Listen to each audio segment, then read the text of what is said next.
What is up, everybody? It's Evan back with the Strength and Leo's podcast. Super hyped to have our next guest on. He's been on this podcast plenty of times. And yeah, welcome Matt back onto the Thanks, podcast. Evan. It's great to be back, and can't wait to show you guys a little bit of what's happening this year. Yeah, you're gonna be here for the first episode of the season, so couldn't get Chris on, so you're the next best thing, I Nice, guess. nice. Just kidding. No, you're obviously a legend, and I'm glad to have you on. To start off this season of the podcast, breeding season has been happening, so you have tons of stuff hatching out that you've been posting on Instagram and Facebook, and I know people have been going crazy over the Joker stuff.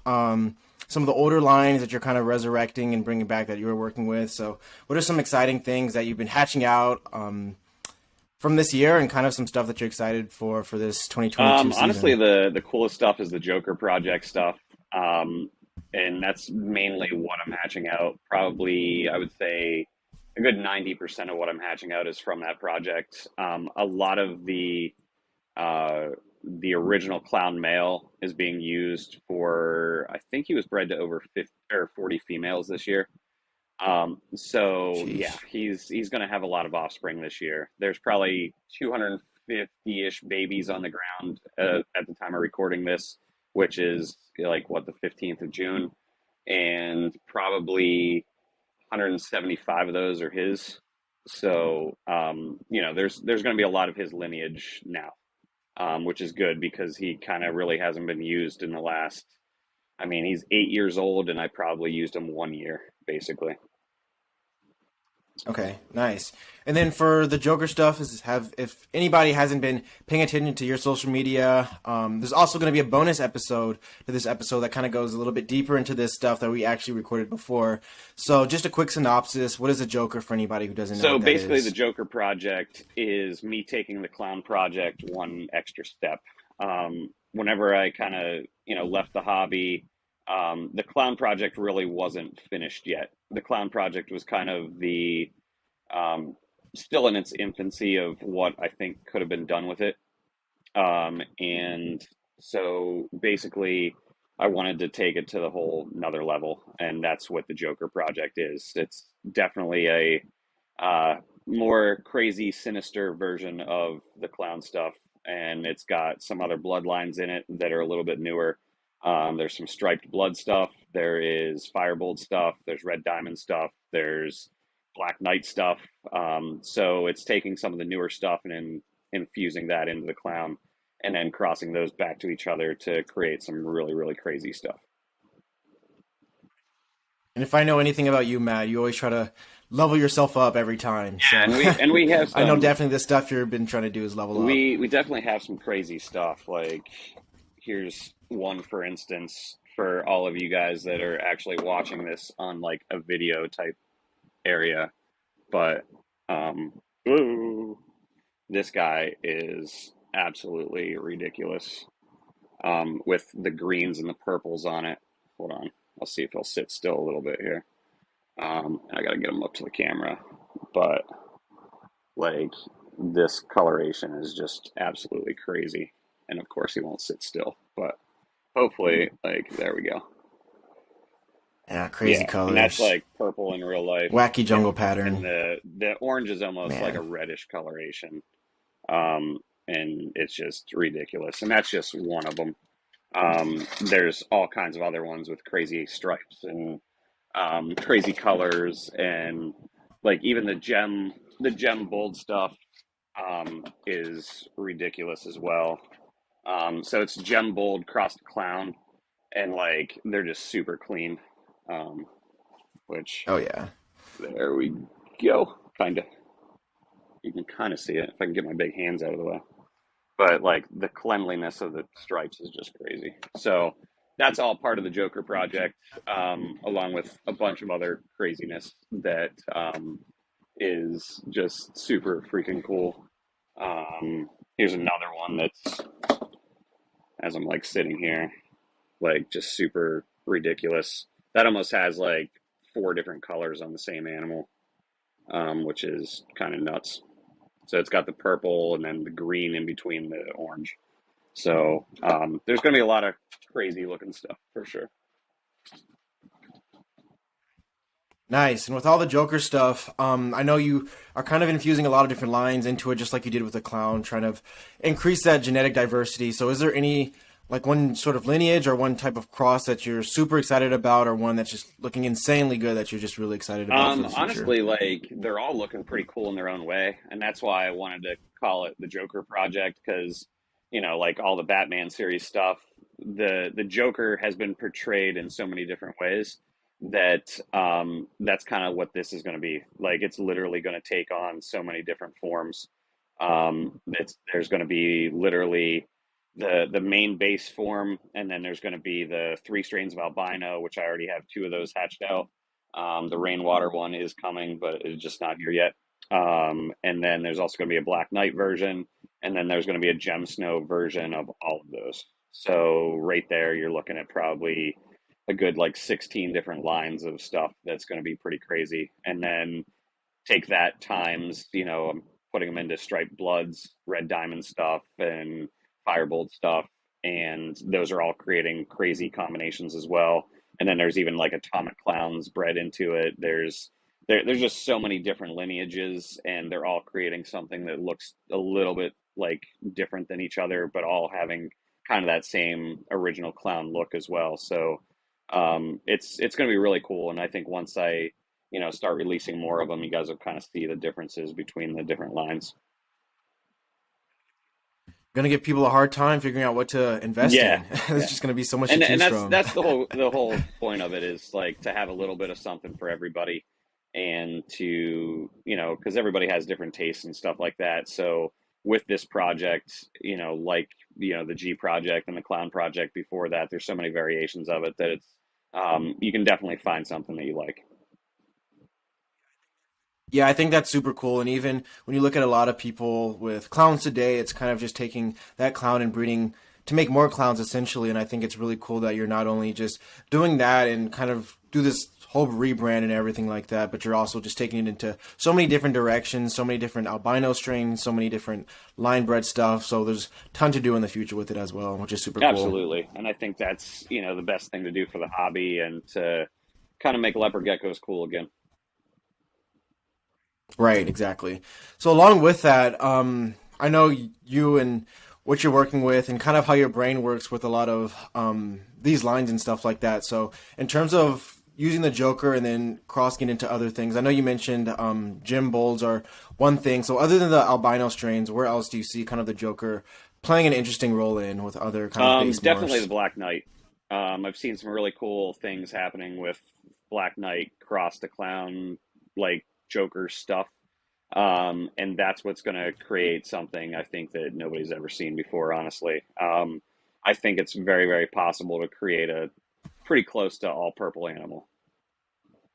Wow. But I kind of want to keep it not all purple and kind of have like a red, like an actual brick red stripe going down the back of it on a purple animal, which it's getting close. Um, I might be able to show you one that is pretty close to getting it to kind of where we want to go with it. Um, which the purple is staying. Whoop, is staying, and it has like this crazy like red stripe going down its back.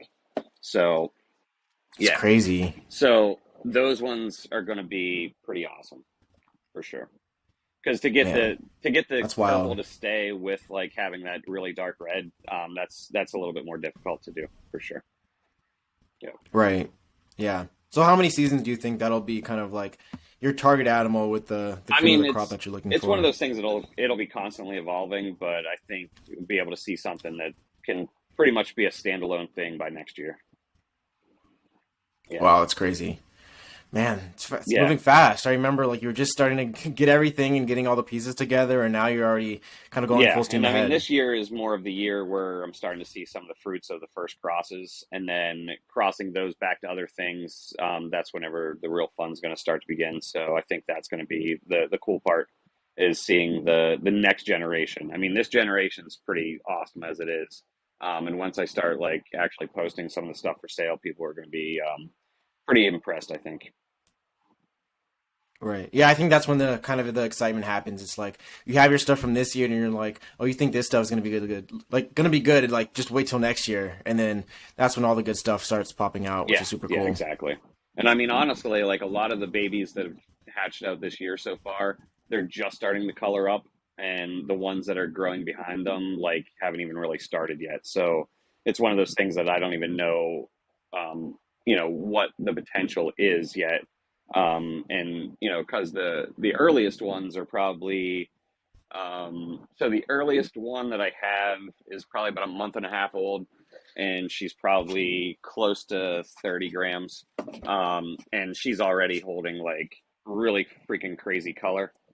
Um, and because she was the first one, like that's pretty insane, honestly. I know the lighting sucks in here and it's like really crappy lighting, but to have it, that cool at that size already, is pretty awesome. And that this one's actually named Harley since the Joker's girlfriend is Nice. Harley. So Yeah, that's awesome.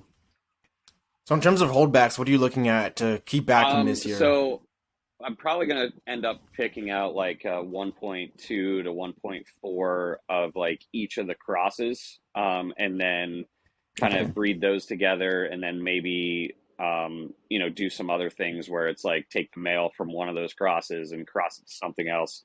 It's all going to depend on what really hatches out and like how many I really want to hold back. I think a lot of the older females that I have that I got originally, they're probably going to get replaced with younger ones that are more of what I'm like going for, because there are some project animals that they're just not exactly what I want in the project, or like they were kind of like byproducts or like kind of offshoots, and it's not going to pay to really keep them. So I'll end up selling some of the breeders this year, and then kind of going forward from there. Nice. That's crazy. Still gonna have a lot of stuff to kind of play with and hold back too, which Yeah, is yeah. cool There's too. probably going to be for next year probably a good like 200 females is what I'm looking at. So, yeah. So Oh from wow. there, it's going to be probably over 1,000 babies the next year. And there's going to be crosses of all different stuff, and yeah, it should be pretty cool. Okay. And then in terms of babies, do you think like kind of 1,000 is like your target number, or do you want to go over that, It, or it's all what is going it to looking like going for to that? depend. There's going to be some life changes happening here soon. We've talked about this Right. like for the last since we started this podcast about me moving to Florida, and that's actually going to be coming true here soon. So that is going to be a huge move. I'm just kind of trying to time it so at least the babies are or the eggs are at least all laid so that it doesn't mess up the females. But I think whenever I move, most of the eggs should be laid, if not all of them. I might have to take, a few eggs on the road with me, but a lot of the babies should already be hatched out at that point. Like I said, there's probably 250 out right now, probably another 200 to 250 eggs that will probably be hatched by the time I leave. And then a lot of the females are still laying, which this year I've had a much crazier success with eggs than I've ever had. Usually I would average, maybe 8 eggs per female, and some of the females this year are laying like 14. Man. So it was kind of unexpected, and it's just one of those things where some of these females are just like pumping out eggs, and they all look great still.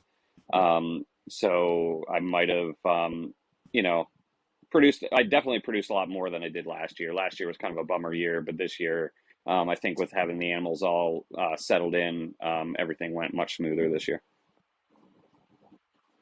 Gotta tell us what they put in that water I in the know. Yeah, Northeast up like there. like I said, like that's pretty crazy to have, females laying 12, 14. Like that's a little bit higher than average typically.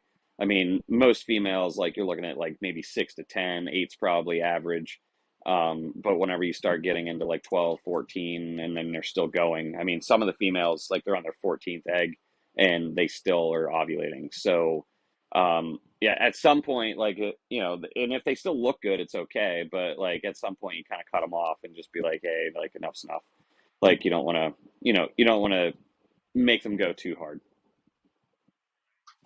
Right. But also that's a good problem to have when you're trying to hit different odds and things like that. And obviously more eggs are better for when you're hitting those Yeah, type of yeah, things. exactly, So exactly.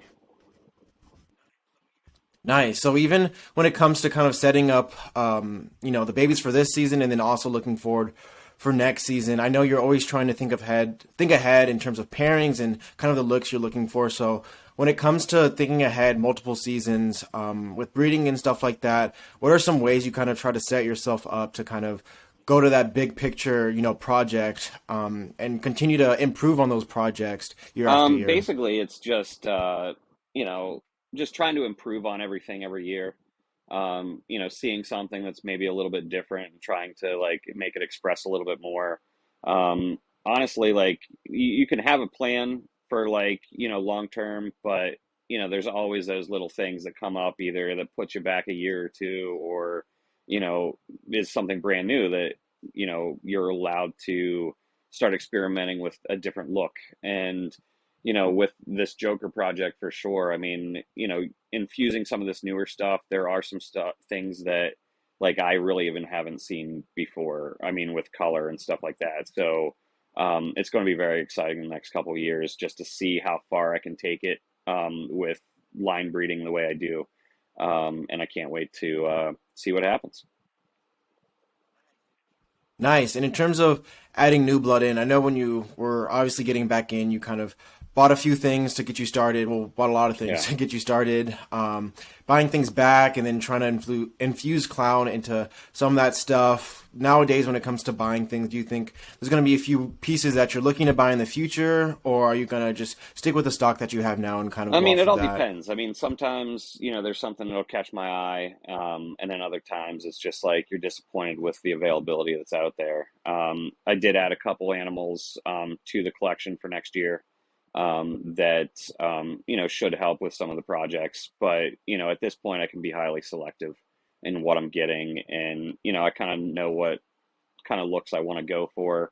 And if it doesn't match the plan, it's, there's no sense really having it. And it's one of those things that I'm not trying to make, um, you know, a little bit of everything because, you could kind of go crazy doing that, trying to have all the different combinations and stuff like that. I'm just trying to stay a little bit more focused in what I want to do with like line breeding and not really go for like all the recessive traits and all the different genetic stuff because I've been there, done that, and honestly, it just produces a lot more like byproducts that it might be a little bit harder to sell other than at shows and stuff like that. So I think I'd rather produce like a lot of or like a good amount of like high selectively bred animals and kind of go from there. And I feel like that's where a lot of people actually should go these days when it comes to breeding because the market's already flooded with a lot of okay looking animals. So when it comes to producing a lot of that high quality, it should be buying a group of animals that you really enjoy working with, and then selling off the animals that don't look as well, and then replacing, the offspring of that Yeah, previous absolutely. generation. And I think that's the best way to line breed everything is to kind of always constantly be tweaking it to make it better.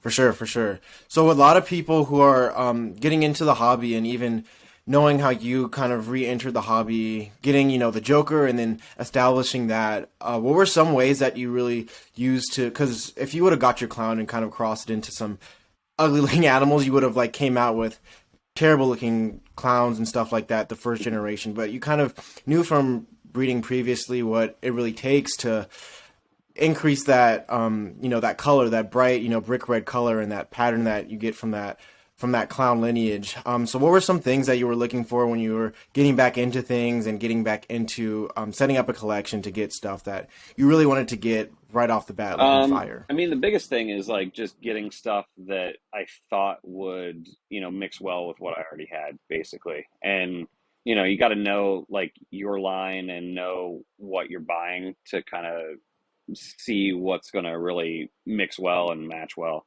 Um, and from the years of experience that I have, like certain lines of tangerine just work better than others, and certain traits will work better with others. And it was just about being highly selective in what extra breeding stock I was getting, and kind of going from there and seeing what that breeding stock could produce.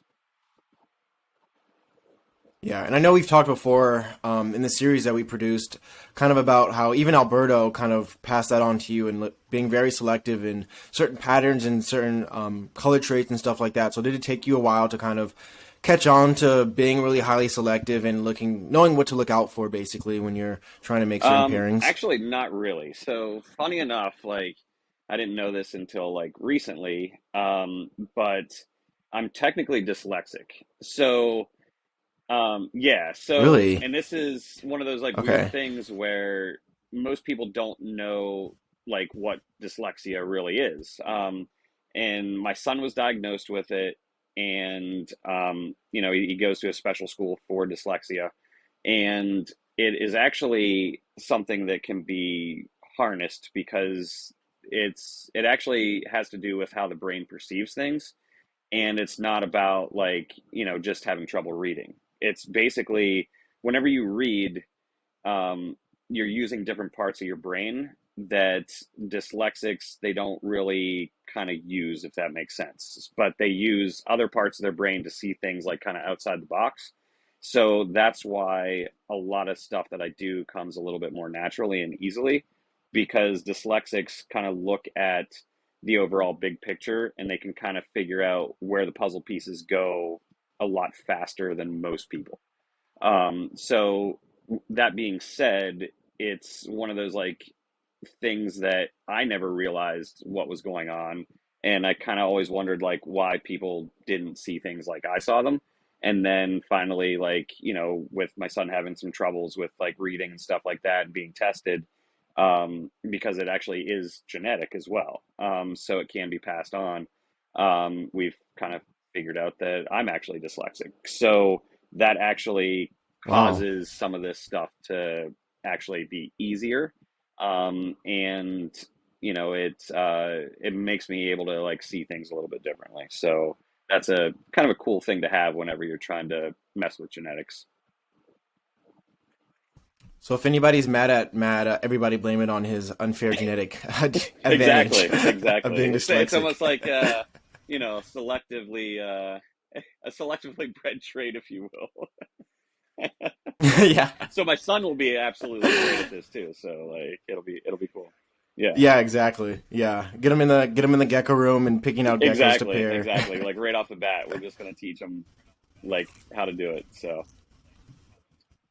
Right. No, that's even interesting because I remember looking back at your videos with Punnett squares and stuff, and you were just so quick. Obviously, you yeah, get used to it from doing it for a while, but even just like double recessive odds, you were super quick at doing it, which is really interesting. Like that part of the brain was working a lot stronger than other parts, yeah, which and is it's interesting. one of those weird things where like I always knew that there was something like different, but I didn't know what it was until recently. And with having my son and him being diagnosed with it, it definitely cleared up a lot of things. And it's weird because because of dyslexics being good at puzzles and stuff like that, they can actually figure out how to like get around the whole reading thing in a different way, so that sometimes you don't even notice that like they are dyslexic, if that makes sense. So they actually say that I believe the statistic is like 3 out of every 4 people or something like that that work for NASA are actually dyslexic, and that That's crazy. MIT is actually known as the dyslexic school because of like dyslexics are like great at engineering and stuff like that, and they say that most of the students at MIT are actually dyslexic. So it's one of those, yeah, it's one of That's those weird crazy. things where, and with the technology now with dictation and stuff like that, like it's a lot easier for dyslexics, because like whenever I was trying to write like papers and stuff like that as a kid, like I couldn't really write them because it's just not how my brain kind of worked. But if you asked me to talk about it, I could easily talk about it for 20 pages. So it's one of those like weird things that a lot of times dyslexics just have trouble like taking it from the brain to paper, if that makes sense, or from paper to the brain. So we're more, hands on. We're more visual people, and not really so much like the book like smart type of thing. Right. No, that's really interesting. Just how the way that brain works that way, and even kind of with the visuals as well. Like you were really great at talking in your videos and stuff like that. But even going back to like, I don't know, I wasn't there for the forums and stuff like that, and a lot of those pages are broke. But you didn't do a lot of like writing of kind of like morph write ups and stuff like that out there. But your videos were just insanely just packed with information and stuff like that. And I guess it was just like how your brain worked and how you kind of talked like that. So that's really interesting to Yeah, make those absolutely. And connections. that's one of the reasons why like I probably never did write a book, because like I knew I couldn't do it the way I wanted to do it. And in video format, it was just easier, you know what I mean, to get the information out. And so, kind of taking my strengths as, being what I am, it just makes it a lot easier to make it in video form. And I think a lot more people actually appreciate the video form more than the written form, because, for all the other dyslexics out there, like video is much easier to take in than it is for to like actually read it. So. Right. Okay. So, question: when you like are making pairings and stuff like that, do you see the geckos as like visuals? So, like, say you're making a pairing for this year, do you see like this look cross to that look will get you this look, or do you actually think of kind of the genetic makeup of those animals, like the red stripe, the G project, all the stuff that goes into that animal, like in terms of like what actually is made up with it, or do you see the look of that I animal mean, when you're making honestly, pairings? like it's almost like seeing stuff in 4D, honestly. Like it's just really weird. Like I mean, all that stuff kind of goes into account, but it's like I can remember back like lineages of what different parents look like, and even their like siblings and all that other stuff. So like literally the library that I have in my brain of all the different animals that I've produced and how I got them and like what the parents were and all that stuff over many, many generations. Like I literally can take all that information, process it very, very quickly, and literally be able to pretty much predict what the heck's going to come out of them. Which is That's crazy, because it's not crazy, just like man. fun and squared, because like you're looking at like all these different polygenetic traits on top of like actual genetic traits. And some of the polygenetic traits do have some ways that they kind of replicate a little bit more consistently than most people think. Like a lot of the bold stripe stuff, and that striping pattern, like you can almost like, I wouldn't call it recessive, but you can almost call it as a recessive in a way in how it works, because it will skip a generation if you breed like a banded to a stripe. But if you breed those babies back together, you can get a stripe out of that third generation. So like by knowing stuff like that and how genes can kind of work and kind of flip flop, and they're you got to look at like the hidden things too. So it's very, very in depth, but it's just one of those things that like to me it's like an artist that like they have an idea of a picture in their brain and they're able to like just put it out on canvas. It's kind of like that, um only with living animals. Matt's over here messing with reptiles, and he could be curing cancer or something. Well, it's actually funny you say that, because like actually like my ex-wife said that like if I was really into it, I could probably cure cancer, just because of like how you know differently I see things, if that makes sense, and would be able to kind of attack things in a different way, if that makes sense. I'm not saying that I can cure cancer, Yeah. Have but like I mean that would be awesome if somebody could, but I like my Right. place in the gecko world, so that's what I'll stick with. Yeah. Have you seen that show, The Good Doctor, or like seen the Yeah, commercials for so that? basically, like the good doctor, I believe, is autistic. So, so, Yeah. so Yeah. autistic and dyslexic are kind of similar. So if you think about it, like how there's neurons in the brain and then they're connected by wires, right? So if you think of it Right. as autistic, they're like it's almost like the wires are closer together, and than a normal person. Dyslexics are actually the total opposite, where our bridges are kind of further apart. So it's almost like Interesting. dyslexia is like it, how it was kind of explained to me is almost like the opposite of autistic in a way, if that makes sense.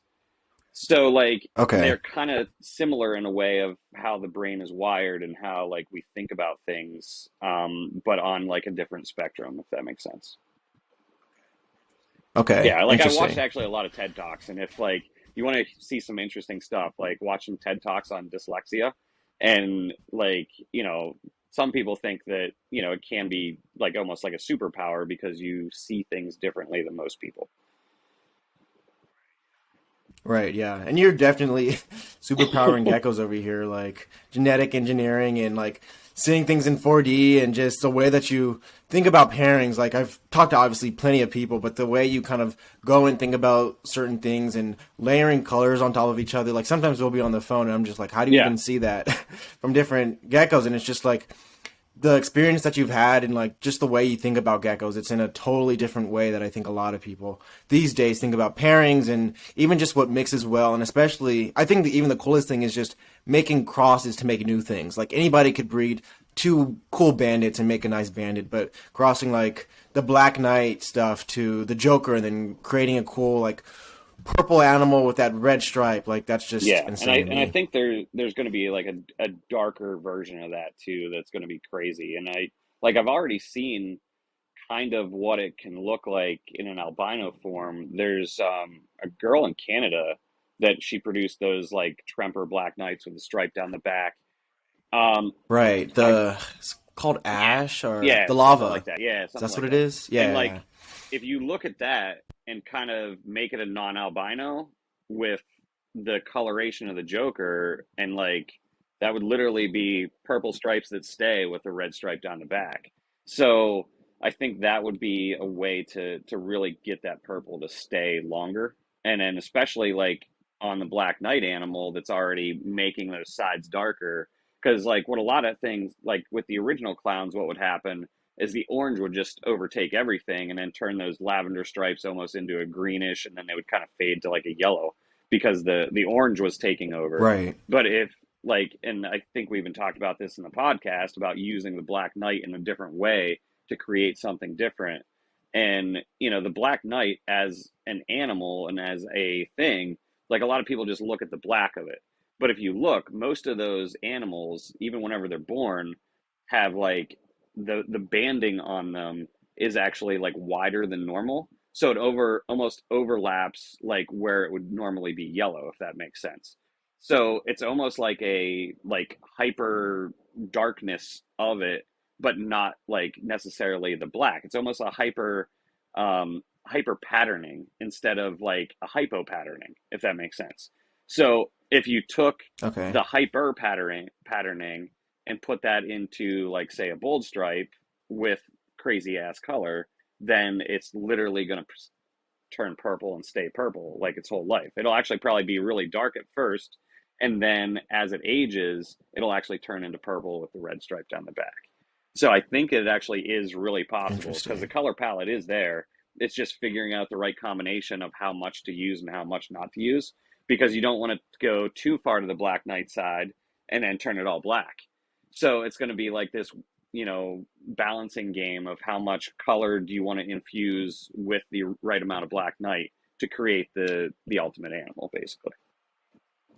Yeah. So it sounds like the challenge would be to make sure you get that right equilibrium between the two and not having like one take Yeah, over the other. exactly. Seems And I like. mean, you can already see Okay. it in those albinos that like that girl has in Canada, where like those bold patterns are staying there, and they have like that darker sides to them on an albino. So I Right. think the possibility is definitely there.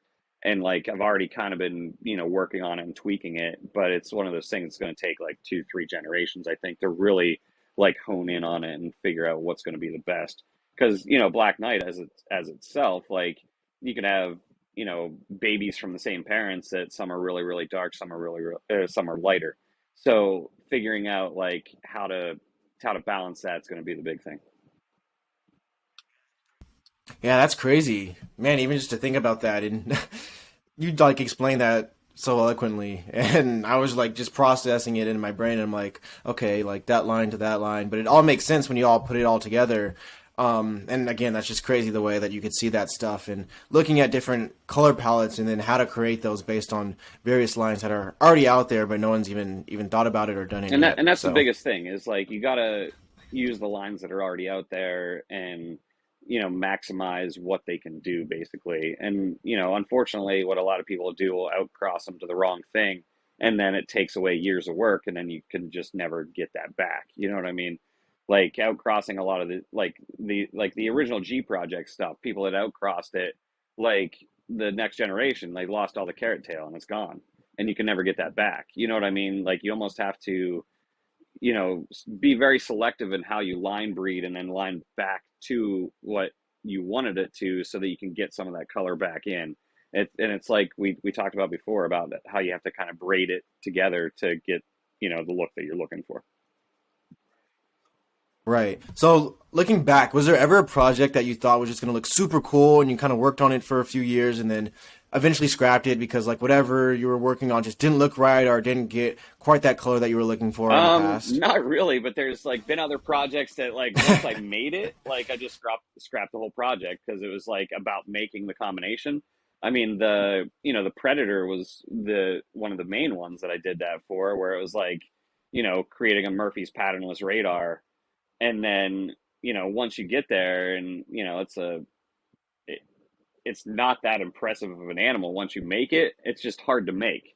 So it's one of those things like once I Right. made it, it was like, all right, cool. Like it kind of looks like an ember. So like, And yeah, then no yeah, one's seen one exactly. So since. you make one and done. And Yeah. then, finally, I think there was a guy in Europe that made a couple more of them. But yeah, it was one of those things where like, you get to a point where you make these cool animals just to make the combination, and then you're just like, all right, whatever, it doesn't look that cool, so you just kind of get rid of it. Like as far as Right. polygenetic stuff goes, like there hasn't ever really been one because like polygenetic, you can always be working on it. Like it's really the combination animals that once you get to a certain level, it's like a white animal with red eyes, and it's like, well, what am I going to do with this kind of thing? So yeah. Right. Yeah. Well, I think that's a big testament to even a lot of the line bred stuff that people are working on. If things aren't quite working out in the way that they wanted to, it's like something wrong with the way that they're combining things or even the lines that they do. I think a lot of people they try to go in cheap and then work the way up, but I think a lot of the issues that they have in that is if the right lines aren't there, then they end up scrapping the project just because like they've line bred this like Black Knight that came from like a normal, two darkish looking normals, and they're trying to make Black Knights with that stuff, and it's not working out. Instead of kind of investing and then working that way, and then trying to get whatever color and whatever kind of color palette and pattern Yeah, that and you're looking that's the for. big thing is with color and pattern, you don't want to go cheap because like literally it's just you're buying already watered down versions of stuff. So you're literally putting yourself years behind what you could already be at. It's with the genetic stuff, it's totally different because like the genetic stuff, it's genetic. It's not the polygenetic. So like the genetics that are like recessive and, incomplete dominant, which we call co-dominant and stuff like that, like those are the things that, you know, you can kind of buy in kind of low and then, still make the combination. But the polygenetic stuff, like if you don't buy the right animals to begin with, like you're years behind of where you could have been if you just would have bought, something a little bit more that has that deeper color to it because you can't it's one of those things that you can't go cheap and think you're going to hatch like colorful stuff from there. Like you have to have colorful parents to make colorful babies. Like that's just all there is to it. Right. And I think even with if you're trying to go for the genetic combinations of certain things, there's definitely like an ugly Mac white and yellow raptor and a nice looking high quality Mac white and Absolutely. yellow raptor. So even when it comes to that stuff, like if you're gonna try to go for that combination of whatever, if it's ugly, no one's gonna pay attention and no one's gonna care about it, and then B, it's gonna Yep. look ugly. So even in my opinion, I think going for those combinations, like try to get the best looking versions of those things that you want to make to combine into that Absolutely. animal. And it's you hit the nail right on the head there with like, even if you're trying to make some crazy combos, like get pretty animals that you're making those combos with, because then at least your byproducts are still going to be pretty too. You know what I mean? And it's just I think that's where a lot of people kind of fall short is, and they kind of get frustrated because they're not producing, better looking animals, is because they kind of went, the cheaper route on some of the stuff. And, um, I mean, don't get me wrong, like you can get some good quality genetics cheaper from certain people if you really wanted to, but it's one of those things where like start off with a pretty animal in the first place. It doesn't, I mean, usually they're going to be more expensive, but you can find a deal here and there where you can, if you look around enough, you can get some cool looking animals that are a little bit cheaper, especially from smaller breeders. But again, just make sure you know the genetics and all that stuff, and um, price is kind of a very fluid thing in this hobby, where like some things are a lot more expensive than others. So Right. Yeah. Sometimes it's just worth investing in it or getting something that you could trade up to that thing. So it's always like there's always clever ways to kind of get to that animal that you're looking for. You just got to be creative sometimes in the way that you do it, because there's definitely ways to cheapen out on certain things, then invest in higher end things, or if you want to obviously trade up is something that a lot of people do, or even have another species on the side that you're working with to get some Leos to trade into. So there's a lot of ways, yeah, especially absolutely, nowadays. absolutely, and it's all about like once you have the babies, like having a place to move them as well. So always it's always a good idea to have like some social media accounts and stuff like that where like people can know who you are. Because if no one knows you exist, they're not going to buy anything from you either. So you Right. gotta kind of have the geckos pay for themselves as well. Definitely. So one question I wanted to ask you, I know for a lot of newer breeders, it's kind of hard for them to kind of gauge where they're at in the hobby when it comes to quality, or when it comes to even when you think of like the top breeders, whoever those people are, like how do I get into that, that top 10% or whatever you want to call it. So when you were kind of starting off, what was the way that you could gauge like kind of how you were doing in terms of the quality and the projects that you were working on, if you were getting attention, if people liked what you were doing? Because I think a lot of people are kind of jaded that they're just happy they made a gecko, they bred successfully, and that's totally Hmm. okay and that's awesome. A lot of people get into the hobby that way, but when it comes to being serious about your craft and what you're breeding, how do you kind of just gauge where you're at in terms of quality and all Um, that? Honestly, that's kind of like a tricky question, especially for like, people that are just coming into the hobby right now. I kind of came in whenever it wasn't a huge hobby, and there was like a small amount of people that were doing high end. And I had a mentor that, was already one of the top five in the world. So I kind of was already into that environment from the start. So there was never really a time where like I had to scratch and claw to like get into that like, top 10% or whatever. And it was great to have a mentor like Alberto, and then to, take it to that next step past that. So, it's one of those things where um, I never really worked with animals that weren't already like pretty high end from whenever I started working with Alberto, because he had already been working on stuff for quite a while, and I kind of lucked into acquiring some of those animals, plus like I bought some originally from him. So I still spent a lot of money like getting into it, and even before we became partners, I spent thousands with Alberto before we even, teamed up. So it's one of those things where, there never really was that um, starting up point, if you will. I mean, there was, and then the fire happened, and then I became partners with Alberto. But like once I became partners with him, like, basically the deal was he would send me some animals, and all I had to do was buy the racks and do the work, and then we'd split the profit. And, from there, um, we talked about this in the other podcast where I bought a couple like select animals that could really make my collection different than his even. And, they were, a Mac Raptor or a Het Raptor Enigma and a Mac Snow Het Tremper Enigma, I believe. And then there was a couple other Enigmas that I got. And literally from those, I was able to produce like first of their kinds in the world and stuff like that. So it was, right time, right place, having the right animals to breed to a couple select other animals that really propelled it like, very, very quickly.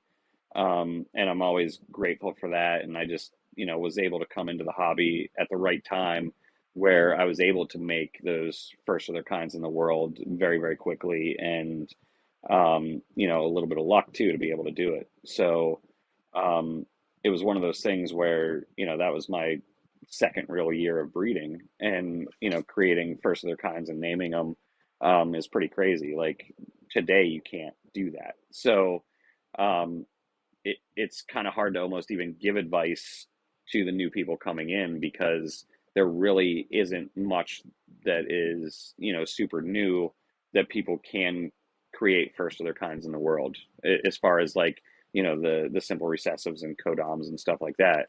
Like it's almost like you have to make something like line bred that looks different than everything else out there if you want to kind of put your stamp on things right now, I think. Yeah, it's definitely a lot harder, I think, in this day and age with the fact that also the hobby was a lot younger when you were getting into it compared to how mature it is now. But also in terms of new morphs, I felt like a lot more newer morphs were coming out compared to what we have today.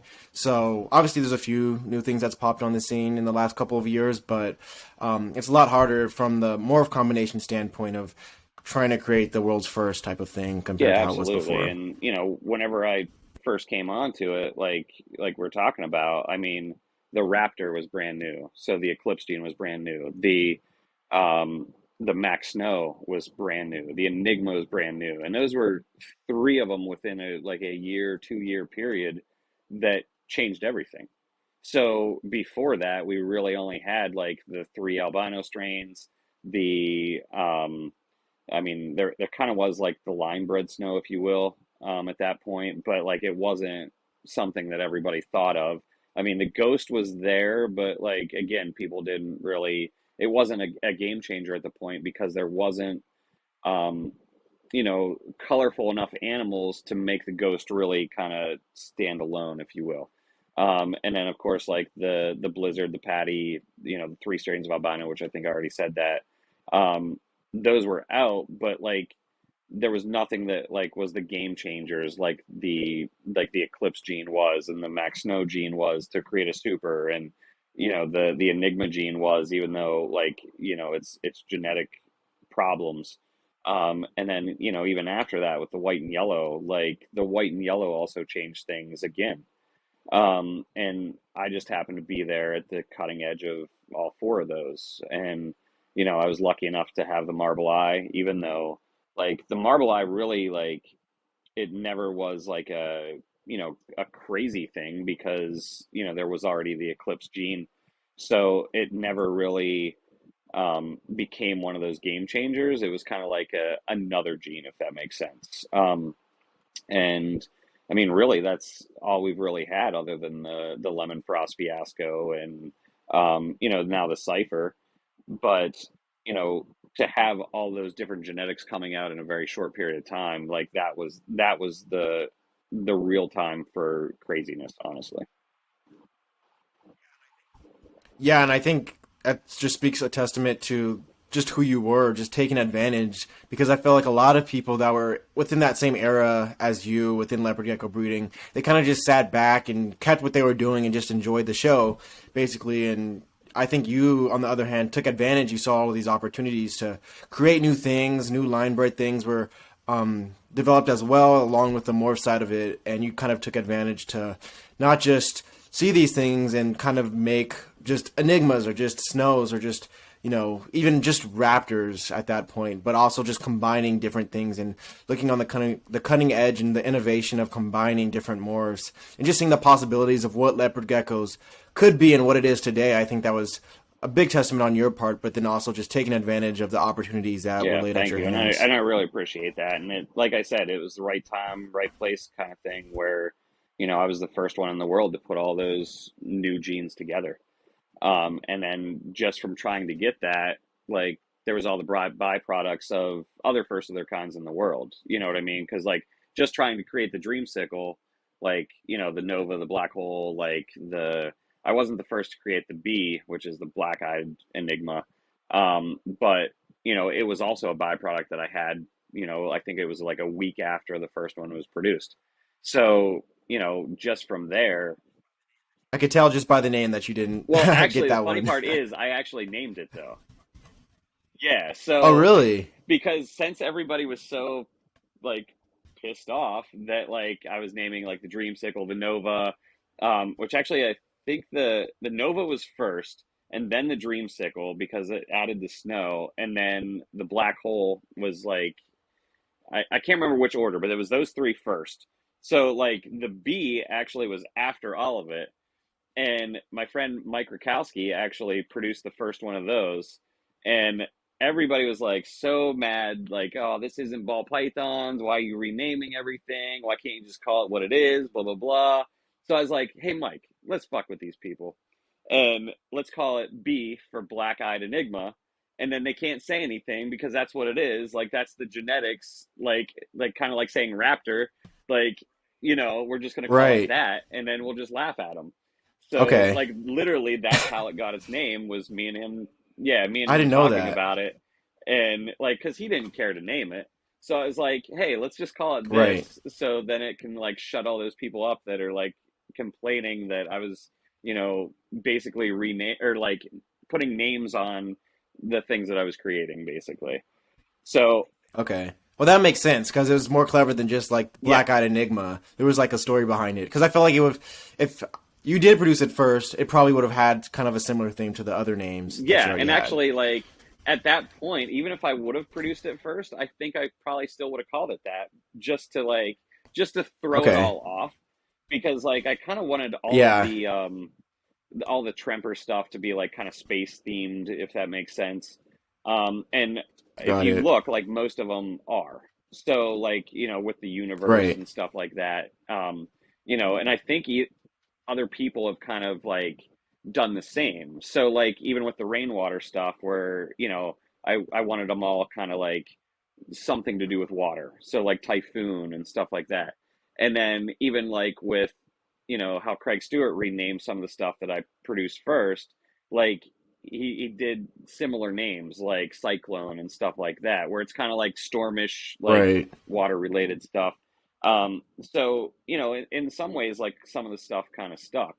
And, kind of taking JMG's like radar, that's where I kind of, took that to the next level and kind of, said that the basically the radar snow enigma was called the stealth because it made radars obsolete, basically. So, and then, Right. with the Predator, like it's actually named after like the drone, the Predator. So, Right. it kind of still has that like aeronautic like type feel to it. And then I did name one of them the Reaper, which is also another like drone type thing. That's the next evolution of the Predator. And then then Okay. it kind of ties all into it, if that makes sense. Yeah. That's wild. Yeah. It's another way that dyslexia is coming into Yeah, play exactly, with right? names. So like they're still like kind of similar in how they could be used and stuff like that, and they kind of go with like specific things, and that's kind of what I've done like whenever I did rename stuff. But now I just kind of only rename polygenetic stuff that are projects. So, but yeah. Right. Yeah. No, that's crazy. Yeah, and I guess it's kind of like a double-edged sword with that way. Like in the way that people today aren't kind of just all going for the morph making and the genetic combos, but it also makes it a bit harder. Well, I guess with people with less of a imaginatory, thinking strategy, if you will, when creating geckos, and they're just kind of not really sure what they're doing, and they're just kind of like going on a whim and just creating things that they already see out there and stuff like that. But when it comes to creating new cutting edge things, it's a little bit harder, I guess, for people to kind of break their way into that and see something really cool and something that's hot on the market and really go and take it and go with it. I think Red Diamond is another great example of that. I feel like there's still so much to be done with Red Diamond, and just a lot of red diamonds, maybe even white and yellow red diamonds have been produced, and not other things that kind of Yeah, even go beyond exactly. that. And like you said, like the red diamonds, I think have a lot of possibility. And it's like I think you can create a really cool looking gecko that's not even albino from that project. I mean, technically Harley has probably what 25% red diamond in her. So I mean, she's clown, red diamond, red stripe, and firebolt. So that's a lot of cool stuff, like all in one animal. So she's 50% clown, 25% red diamond, 12.5 of the firebolt, and 12.5 red stripes. So yeah, she's pretty cool. Yeah, and you've shown me some killer, like, I guess, het, if you will, albino stuff, or with the red diamond lineage, just Yeah, looking yeah. insane. So definitely a ton of Yeah, stuff to do with exactly. that. And it's like they do have a lot of color, which is cool. Like, so, use that color to pop it into some other things. Right, and that's kind of the cool thing. It's using that color to increase color of other lines and to improve different things. I think that's kind of the whole theme of what we've been talking about is what can you think that's kind of outside the box to improve color on a lot of different lines that already exist or stuff that you're working with in your own collection. I think Morph Market has been a great tool for that. Just looking at other people's geckos and seeing what's out there. Definitely looking at old Facebook and Instagram archives and stuff like that. There's just so many things that are out there that haven't even been touched in a while. That's just waiting to be untapped, and so much potential included in Absolutely. those And things. sometimes you almost have to reverse engineer stuff to get it to look cooler. You're doing that with the high contrast trempers. Like you you almost have to like try to not make them all orange to because orange is so Right, powerful that it'll just overtake stuff. So you literally need to try to make it right. so that like they keep as much white as possible. And I mean, I think you've done a great job with that, and like you're still working on it, which is awesome. Yeah, thanks. And I think that's kind of what we were talking about going to the Black Knight clown stuff and the Joker stuff. It's like fighting that equilibrium and that fine line of like how can I have as much color as possible without letting it take over kind of the other things at Absolutely. play, which is I think Yeah, definitely the hard exactly. part Because of it. like, the reds are very, very strong. So like the orange like coloration, orange is very strong. Right, So, definitely. to try to take that back a step, it's hard to do. Like you need some sort of like bold type genetic in there that will kind of counteract it. Or like how I was saying with the Black Knight, where it's almost like a hyper pigmentation instead of a hypo, that you kind of want to like mix into it in a way to try to get that color to kind of like equilibrium, if you will. Yeah, and I think even thinking about ball pythons and kind of Justin, big guy in the ball python industry, he's found a really interesting way to get a lot of underrated morphs and underrated kind of color palettes and combine them in a way that's really cutting edge. And that's even something that we could take inspiration from in like the leopard gecko hobby if you're trying to figure out like what really works, and just kind of how to have that even that mindset of just changing how you think and the way colors mix and different patterns mix with color. I think is another big thing where it's just not you're not going for that all white red-eyed animal, you're not going for that sun glow, but having that color and that pattern. So that's even another good way to get Absolutely. inspiration for Absolutely. that kind of stuff. Yeah. Nice, Matt. Well, in terms of the Joker stuff, and then also with kind of the things you're working towards, is there any new kind of spin that you really haven't talked about that you want to talk about today with the Joker stuff? In terms of, I know we didn't really get to touch on the albino stuff. If you want to talk about that right quick and kind of how you want to see the Yeah, albinos so mixed with the there's Joker. basically already a Tremper Joker and a Bell Joker. The Bell Joker I'm probably going to do a little bit more work with, but it's on the ground. So there's actually a visual bell at this point. They were actually crossed with funky jungle bells. So it'll make the pattern even more whacked Nice. out, and that high contrast look to it. So it was basically funky jungle bell to clown cross back to each other, and that's what's causing the to make the bell jokers basically. And then I'm just going to refine it over the next couple years and make even cooler ones. The Tremper stuff is basically using like a clown Tremper that I got, that came from my lineage, and then kind of came back to me after being away. And one of the atomic clowns that I have from the like original like animals that I acquired, she actually proved out to be het Tremper. So breeding her to the Tremper clown male is actually producing like clowns, well, Joker stuff that is Tremper right off the bat.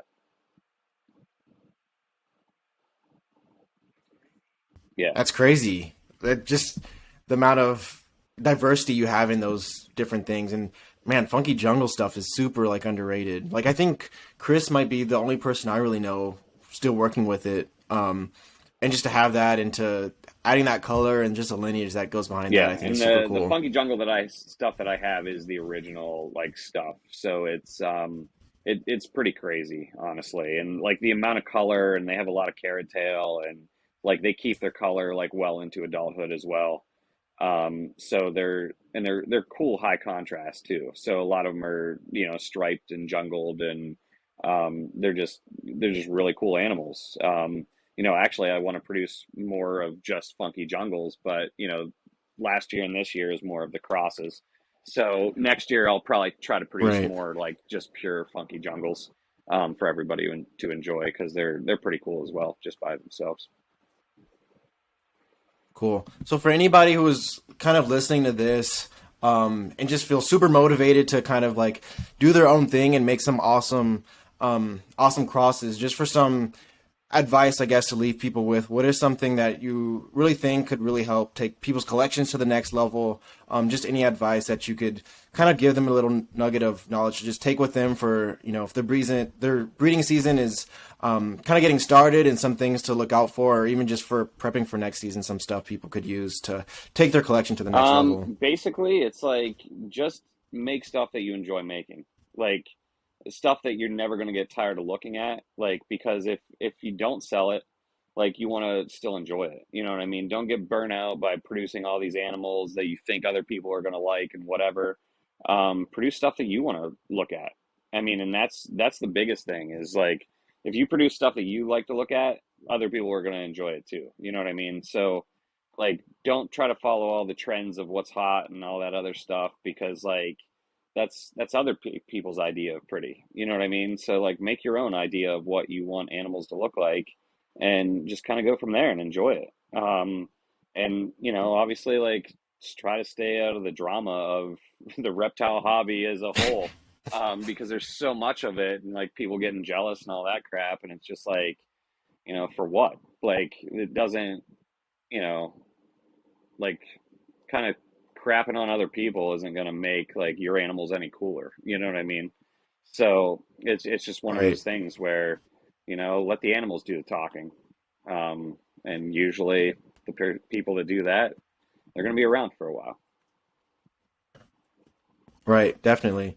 Well, Matt, I definitely appreciate that advice and just all the knowledge that you've had for the over decade of being in reptiles and all that cool stuff with breeding and the knowledge you have. So, dude, you're the best. Thanks for No coming on problem. again for the season premiere, season 4. A great way to kick Exactly. it off. Exactly. So, Yeah, again, no appreciate your problem. time. And we'll have to do this again, once a year at least, if not more, to catch up on everything and Oh, definitely. see what's Yeah. new. Still got to do a roundtable Oh, too. yeah, let's So do it. we'll do that. Get that We could have going. all kinds of fun with that one. Awesome. Exactly. Yeah. Well, talk mess, talk geckos, have a little bit of Yeah, a longer exactly. conversation. And So then where's the this or that thing that you always do? Don't you have any fun questions for me to? I usually do that for the first one, but if you want to do some, we Okay, could get some like yeah, quick. let's If you want to. let's see what you got. What can Okay, you this throw is at me? this is this is Okay, off the off the dome. because I got some comments Oh on the man. other one, especially with my the Wendy's like chicken spicy chicken sandwich with McDonald's fries. Yeah, somebody was pretty impressed with Really? that one. So Okay, okay, nice. We'll do some some fast fast food food ones ones. too. I We'll need to throw stop some of eating those in there. fast food. Is what I need to Yeah. do. Okay. Well, here in Wisconsin, Culver's is like the big thing. I don't know No, if you've heard of it. Is there like a big like fast food chain like the Northeast that's like really big, um, that's really popular? no, but like Like West Coast is like obviously yeah. In and So Out. like So, basically, the like back home in Pennsylvania, like there's kind of the war of like Sheetz versus Wawa, and like which one's better. okay. And you can almost tell like where a person's from by that living in Pennsylvania, because Yeah. like all the like Interesting. Western Pennsylvania people are going to be like Sheetz is the best, and then all of the Eastern ones are they're probably going to say Wawa, but like both are banging. Okay. Like they're both freaking awesome. All Like right. I mean Okay. anywhere you can like stop and get gas and get like awesome macaroni and cheese and a sandwich and like all these like other things. Yeah, it's Interesting. amazing. So Yeah. if you don't like have one of those and you come to a state that has them, you need to stop and eat there because it's actually really good. Okay. For clothes, are you Nikes or Oh Adidas? shit. Um all right. So my soccer shoes are actually Adidas Predators. I just got Ooh, some new okay. Nikes, Nike Freeze for just wearing like normal every day. But I would say that Nike and Adidas are probably flip flop depending on my mood. Like I would probably wear both of them. But I've Ooh. also been into Pumas at one point, and then Reebok a little bit at one point. But probably Adidas and Nike are both up there for sure. I guess it's just like Okay. you know what I want to wear at the time because like I love like Adidas Ultra Boost too because they're real comfortable. Um, Okay. Yeah. so yeah, it depends on my mood, I guess. Man. Okay. Interesting. Um, Apple or Apple, Android? Apple for sure. Just because like Okay. everything Yeah. syncs together, like they're just easier. They got Yeah. FaceTime. Like it's just so much easier. Right. If you're gonna say Android, I don't know if we Yeah, could be yeah, friends anymore. exactly. Sorry to all those Android people out there, but get an Yeah. Apple because I you're know. the problem whenever we're trying to have Right. a group chat and you're the extra person like on the random thing. Yeah, Exactly. yeah, The green exactly. Like what bubble. the hell? Yeah. Okay. East Coast or West Coast rap? Ooh, Detroit, because I'm an Eminem fan, man. Ah, Oh, come Midwest on. doesn't All count. right, so well, shit. I'm gonna have to go with the West Coast. I mean, like Okay. Tupac and Dre and Snoop and like I like Biggie, but like there's just too many more on the West Coast that are good. I mean, the Super Bowl halftime show was fucking Nice. awesome. So Oh yeah, yeah, that amazing. was pretty cool. Yeah. Okay, cool. Uh, I guess legless reptiles or reptiles with legs. Reptiles with legs, actually, because like it's really funny because I actually noticed this a while ago that most like reptile people are real into snakes. So like I would say like the Yeah. biggest majority is into snakes, and like I'm okay with snakes, but like they're not my jam. I like my green trees and my emeralds, but like I'm really into monitors too. And then of course like the leopard geckos, like what would I be without leopard geckos? So but the monitors are Right. super cool, and then obviously my monkey tail skinks. So I got to go legs. Okay, nice. Let's see. Man, what's another Another good good one? one. Are you Cat or dog okay? We person. talked about the chick. That's always a good one. I yeah, The cat I know you're the person. That's cat right, cat buddy. guy. Yeah. Okay, I know we talked about the food before. Are you a Popeyes chicken sandwich guy or Ooh, Chick-fil-A chicken I'd sandwich probably. guy? I don't know if you've had You know both. what's funny? I would probably take a Wendy's spicy chicken over all three of them. Yeah, All I mean, three. Chick-fil-A is Wow. pretty good. I like their fries, but there's almost like more meat in a Wendy's spicy chicken. Yeah. Okay. Okay, then would you go with a Frosty or would you go with a shake? Ooh, I think I would go with cookies and cream milkshake from Chick-fil-A. That's a good Okay, one. that's a good No one. cherry though. No cherry. Yeah. No cherry. No Yeah. cherry. Really? Okay. Yeah, No cherry. We gotta like put that on a menu and then call yeah, it like the really. mat or But something. actually, okay, Make your own so special let's go menu. with, since we're on this food topic, all right? Best food of my life, Yeah.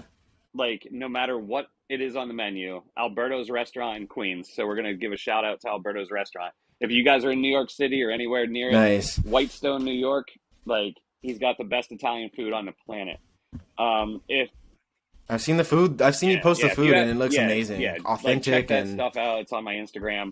Like everything is literally shipped over from Italy. All the ingredients, he makes the pasta there. Like it's that's awesome. crazy. And like so That's gonna be on the bucket list. We gotta like go there to eat some good food and then like record a exactly. podcast And then like you in the can do, back with yeah, all then you three can of do us. one with the frogs and stuff that he has. That would be awesome. So if Right. I was gonna have my last meal, that would be it.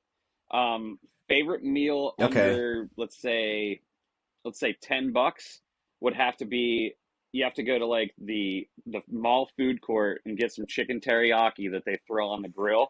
Like that would be like, which now it's a little bit more Yeah. than $10. So let's say 15. That's probably my go-to under $15 is that right there. Okay. Dang, good with the geckos and he knows where to Exactly, get his because I eat food. out like all the fucking time. I don't cook because like I need to start cooking more, but like I just don't. That's the life of a That's lonely hilarious. bachelor. Maybe one day some That's hilarious. girl is gonna like lock me back up again and cook for me, and then we'll be in good shape.